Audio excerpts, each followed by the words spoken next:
Electoral bonds కి supreme court బ్రేకులు వేసింది. ఎలక్టోరల్ బాండ్స్ పై సుప్రీంకోర్టు సంచలనమైనటువంటి నిర్ణయం తీసుకుంది. పార్టీకి కొంతమంది కార్పొరేట్లు ఎలక్టోరల్ బాండ్స్ రూపంలో వాళ్ళు ఫండింగ్ ఇచ్చేవాళ్ళు. గతంలో అది గోప్యతగా ఉండేది. ఇప్పుడు ఎట్టి పరిస్థితుల్లో ఏ పార్టీలకు ఏ కార్పొరేట్ సంస్థలు ఎలక్టోరల్ బాండ్స్ రూపంలో ఎంత మొత్తంలో ఫండింగ్ చేస్తున్నారు అనేది పబ్లిక్ డొమైన్ లో పెట్టి తీరాల్సిందే అంటూ సుప్రీంకోర్టు ఆదేశాలు జారీ చేసిన నేపథ్యంలో అసలు ఈ అంశానికి సంబంధించి మనతో మాట్లాడేందుకు ప్రముఖ మహిళా న్యాయవాది, అలాగే జనసేన రాష్ట్ర అధికార ప్రతినిధి రజనీ గారు మనతో ఉన్నారు. రజనీ గారితో మాట్లాడు. రజనీ గారు నమస్తే అండి. నమస్తే అండి. సుప్రీంకోర్టు ఎలక్టోరల్ బాండ్స్ కి అయితే బ్రేకులు వేసింది. ఎలక్టోరల్ బాండ్స్ కి అయితే సుప్రీంకోర్టు అంటే ఎలక్టోరల్ బాండ్స్ విషయంలో సుప్రీంకోర్టు సంచలన నిర్ణయం అయితే తీసుకుంది. గతంలో కొంతమంది కార్పొరేట్లు కొన్ని పార్టీలకు ఎలక్టోరల్ బాండ్స్ రూపంలో పెద్ద మొత్తంలో ఫండింగ్ అయితే చేసేవాళ్ళు.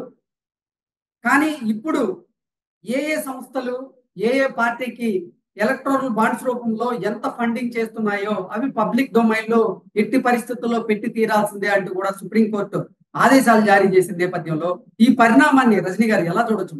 సార్, ముఖ్యంగా ఎలక్ట్రల్ బాండ్స్ కి సంబంధించి ఏదైతే రాజకీయ పార్టీలు ఇష్టంగా ఇస్తున్నారా, ఇవ్వాల్సి వస్తుందా, లేకపోతే అదేమన్నా బలవంతమా అనేది ఒక యాంగిల్ అండి. తర్వాత మనస్ఫూర్తిగా పార్టీ అభివృద్ధికి, అభ్యుదయ భావాల్లో వెళ్ళేటటువంటి ఆదర్శాలకి తల ఒగ్గి వాళ్ళు మనస్ఫూర్తిగా ఇస్తున్నారా, ఎన్ఆర్ఐలు ఇస్తారు, తర్వాత కార్పొరేట్ సంస్థలు ఇస్తాయి. ఈ కార్పొరేట్ సంస్థలు ఎక్స్పెషల్ గా మనం ఎందుకు టార్గెట్ చేసుకోవాలంటేనండి, కార్పొరేట్ అంటే ఒక ఎగ్జాంపుల్ మాట్లాడుకుందాం. వైజాగ్ లో సంబంధించినటువంటి ఒక కీలక నేత, ఒక ఎంపీ స్థాయిలో ఉన్న వ్యక్తి అనుకోండి, ఫర్ సపోజ్ పేర్లు డిస్కషన్ లేకుండా, ఆ ఎంపీ స్థాయిలో ఉన్న వ్యక్తికి ఒక 100 ఎకరాల భూమి ఎక్కడో ఉందండి. దాన్ని గవర్నమెంట్ డాట్ లైన్స్ లో పెట్టేసిందండి. అతను ఒక రియల్ ఎస్టేట్ పర్సన్, లేకపోతే అతను ఒక వెంచర్ లేస్తాడనమాట.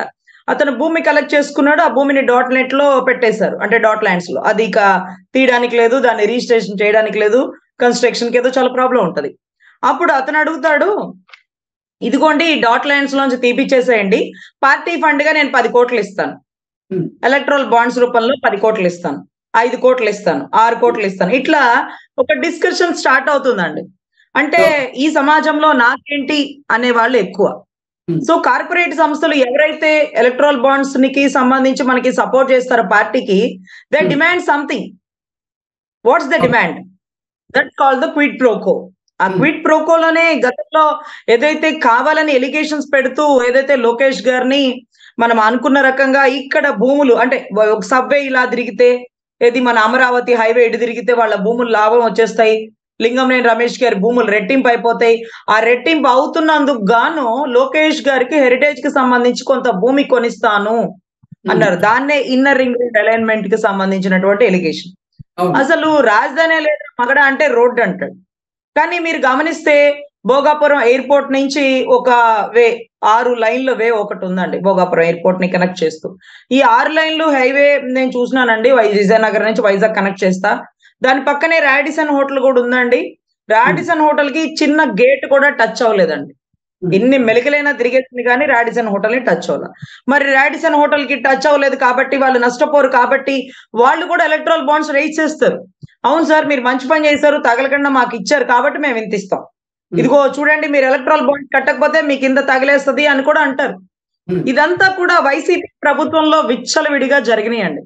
ఇవి ఎక్కువ జరుగుతాయి. ఎవరిస్తున్నారు, ఎంత డబ్బు కలెక్ట్ అవుతుంది, ఆ కలెక్ట్ అయిన డబ్బును ఏ విధంగా మీరు మారుస్తున్నారు.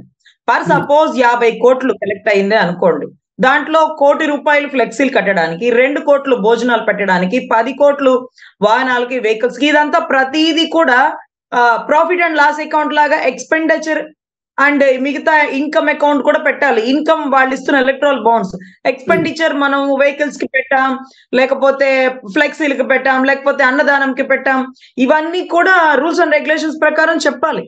సో ఖచ్చితంగా ఇటువంటివి పారదర్శకంగా ఉండాలి. ఎలక్షన్ ఇష్టంగా ఇవ్వాలా, ప్రోకో లెక్క ఇవ్వకూడదు. సో ఇవి నీడ్ అండి. దీనివల్లే సుప్రీంకోర్టు ఇచ్చిన గైడ్ లైన్స్ ప్రకారం మనం దీన్ని అవలంబించడం వల్ల మనస్ఫూర్తిగా ఇచ్చిన డబ్బు పార్టీకి ఉపయోగపడుతుంది. నిన్నటి రోజు కూడా 370 కోట్లు స్కామ్ జరిగింది స్కిల్ డెవలప్మెంట్ లో అన్నారు. చార్జ్ షీట్ లో 245 కోట్లనే సంబోధించారు. మరి కొండను తవ్వి ఎలుకను పడితే 27 కోట్లు ఫండ్ ఏదైతే పార్టీ ఫండ్ ఎలక్ట్రల్ ఫండ్ అనేది ఉంది బాండ్స్. సో వీటికి సంబంధించిన పూర్తి సమాచారాన్ని టీడీపీ వాళ్ళు పారదర్శకంగా చూపించారు. అలా వీళ్ళు చూపించట్లేదు. అలా వీళ్ళు విచ్చలవిడిగా ఇదిగో డాట్ లైన్స్ లోంచి తీపిచ్చేస్తాం, మాకు ఇంత ఇవ్వండి, ఇదిగో మా ప్రభుత్వం రాగానే ఇదిగో మీకు ఈ వేకి పర్మిషన్ ఇచ్చేస్తాం, ఇక్కడ ఒక రోడ్ వేసేస్తాం, మీ దానికి రేట్లు పెరిగిపోతాయి, మీరు మాకు ఇవ్వండి అంటూ ఈ బలవంతపు డిమాండ్ ని కంట్రోల్ చేయడం కోసం మాత్రమే సుప్రీంకోర్టు ఇచ్చినటువంటి ఈ రూల్ అండ్ రెగ్యులేషన్. నిజాయితీగా పనిచేసేవాడు సుప్రీంకోర్టు గైడ్ లైన్స్ ప్రకారం ఇప్పుడు అన్ని పార్టీలకు భారీగా షాక్ తగిలినట్లేనా? ఎందుకంటే భారతీయ జనతా పార్టీకి చూసుకున్నట్లయితే ఎలక్టోరల్ బాండ్స్ రూపంలో 3 నుంచి 4 వేల కోట్ల రూపాయలు వచ్చాయంటూ కూడా ఒక వార్త గతంలో చక్కర్లు కొట్టింది. అలాగే బిఆర్ఎస్ కి 1300 కోట్లు ఎలక్టోరల్ బాండ్స్ రూపంలో వచ్చాయని, అలాగే వైఎస్ఆర్సీపీకి 600 కోట్లకు పైగా ఎలక్టోరల్ బాండ్స్ రూపంలో ఫండింగ్ వచ్చిందని, టీడీపీకి 150 కోట్లు ఎలక్టోరల్ బాండ్స్ రూపంలో ఫండింగ్ వచ్చిందంటూ కూడా కొన్ని వార్తలు వస్తున్న నేపథ్యంలో ఇవన్నీ గతంలో గోప్యంగా ఉండేవి, ఇప్పుడు పబ్లిక్ డొమైన్ లో బహిర్గతం చేయాలి కాబట్టి వీళ్ళందరికీ ఈ పార్టీలన్నిటికీ బిగ్ షాక్ అంటే ఏం చెప్తారు? సార్, ఎవరికి బిగ్ షాక్ ఏమి ఉండదండి. పారదర్శకంగా ఉండే ప్రతి ఒక్కడికి సామరస్యంగా ఉంటది. పారదర్శకంగా లేకుండా ఇందాక నేను చెప్పినట్టుగా డిమాండ్ అన్నమాట, పీక మీద కత్తి పెట్టి వసూలు చేసే వాళ్ళకి సో ఇది కత్తి మీద సాన్లాగే ఉంటుందండి ఖచ్చితంగా. సో ఇంకోటి ఏంటంటే, మనం ఇష్టం ఉన్నటువంటి సినిమా హీరోకి 200 రూపాయల టికెట్ బ్లాక్ లో 1000 రూపాయలకైనా కొనుక్కొని వెళ్ళిపోతాం, దాన్ని బయటికి చెప్పం. సో అక్కడ అభిమానం ఉన్న పార్టీకి మనస్ఫూర్తిగా 100 ఇచ్చేవాడు 1000 ఇస్తాడు, 1000 ఇచ్చేవాడు 1,00,000 ఇస్తాడు. ఎందుకు ఇచ్చాడు అంటే, నాకు అభిమానం ఉంది, నేను పార్టీలో ఎన్ని సంవత్సరాల నుంచి పనిచేస్తున్నా, ఎలక్ట్రల్ బాండ్స్ రూపంలో నేను 2 కోట్లు పార్టీ ఫండ్ ఇచ్చానని చెప్పడంలో ఎటువంటి సందేహం ఉండదు. అదే రకంగా మనం ఏదైతే క్విడ్ ప్రోకో ద్వారా ఇదిగోండి పార్టీ ఫండ్ ఇన్ని కోట్లు ఇవ్వాల్సిందే, ఇస్తే మీ సైట్లకి రేట్లు పెరిగేలాగా చేస్తాను, ఇటువైపు రోడ్డు వేస్తాను, ఇటువైపు రోడ్డు కట్ చేస్తాను, లేకపోతే మీకు హౌస్ కన్స్ట్రక్షన్ కి పర్మిషన్ ఇస్తాను, లేకపోతే మీ సిమెంట్ ఫ్యాక్టరీకి పర్మిషన్ ఇస్తాను, మీరు కొత్తగా ఇక్కడ యూనివర్సిటీస్ కట్టుకోవచ్చు, ఇవన్నిటికి పర్మిషన్ ఇస్తాను, భూమి ఇస్తాను, ఇవంతా లేకుండా పారదర్శకంగా ఉంటుందండి. కాకపోతే దీని మీద నిఘా పెట్టేవాళ్ళు అంటే దొంగ చేతికి తాళాలు ఇచ్చినట్టుగా ఈ రోజు బయటకైతే చెప్పమన్నారు, పబ్లిక్ డొమైన్ లో ఎవరు చెక్ చేసి చూసుకుంటారో అంత అవగాహన ఉండకపోవచ్చు. ఎనీవే, ఇటువంటివి జడ్జ్మెంట్స్ నిజంగా తప్పు చేసే పార్టీలకి భయభ్రాంతులు గురి చేస్తే, నిజాయితీగా ఉండే పార్టీలకి పారదర్శకంగా పనిచేయడానికి అవకాశం ఉంటుంది.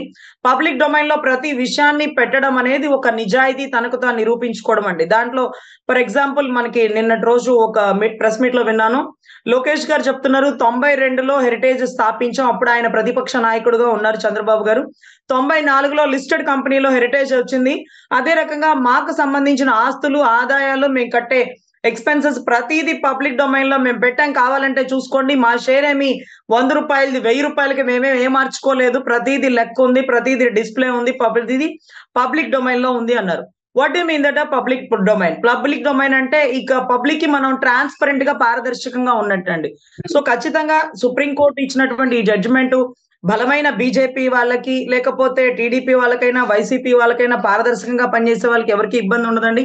ఇలా దొంగచాటుగా డాట్ లైన్స్ లోంచి మీవి తీపిచ్చేస్తాము, మీరు మాకు పార్టీ ఫండ్ ఇవ్వాలి, మీ హౌస్ కన్స్ట్రక్షన్ పర్మిషన్ ఇస్తాము, ఇలా అనే వాళ్ళకి క్విడ్ ప్రోకో అనేది ఓపెన్ గా పబ్లిక్ డొమైన్ లో ప్రూవ్ అవుతుందండి. ఇంకొకటి ఏంటంటే, పార్టీ ఫండ్ వచ్చిన డబ్బుని ఎవరి జేబులో వాళ్ళు వేసేసుకోకుండా పార్టీకి ఏ మాత్రం ఖర్చు పెట్టాము ఎక్స్పెన్సెస్ లిస్ట్ కూడా చెప్పాలండి. అంటే పర్ సపోజ్ వెహికల్ కి ఎంత ఖర్చు పెట్టారు, భోజనాలకి ఎంత ఖర్చు పెట్టారు, ఫ్లెక్సీలకు ఎంత ఖర్చు పెట్టారు, సభలకు ఎంత ఖర్చు పెట్టారు, ఇవన్నీ కూడా ఎక్స్పెన్సెస్ కూడా ఉండడం వల్ల మేము ఇచ్చిన డబ్బు వృధా కాలేదు అని ఇచ్చేటటువంటి కార్పొరేట్ సంస్థలకు కూడా ఒక సాటిస్ఫాక్షన్ ఉంటుంది. సో ఇది కూడా ఐటీ రిటర్న్స్ లాంటిదేనండి, ఎంత వస్తుంది ఎంత పోతుంది అనేది లెక్క చెప్పకుండా అభిమానులు ఇష్టంగా ఇచ్చేది దేనికి వాడుతున్నారో మాకు కూడా తెలియాలి కదండి. అంటే రజనీ గారు, సుప్రీంకోర్టు తీసుకున్నటువంటి ఈ నిర్ణయం హర్షించదగిందే అంటారు అయితే? Yes sir, 100% హర్షించదగిందేనండి. పబ్లిక్ కి సంబంధించి ఖచ్చితంగా ఇది మంచి జడ్జ్మెంట్ లా అవుతుందండి. ఎందుకంటే ఏదైతే రాజకీయ నాయకులకి పారదర్శకంగా ఉండడం అనేది వాళ్ళ నిజాయితీని వాళ్ళని ప్రజల్లో ప్రూవ్ చేసుకునే వాళ్ళకి, కాబట్టి ఈ జడ్జ్మెంట్ 100% ఫేవర్ గా ఉంటుందండి. ఓకే.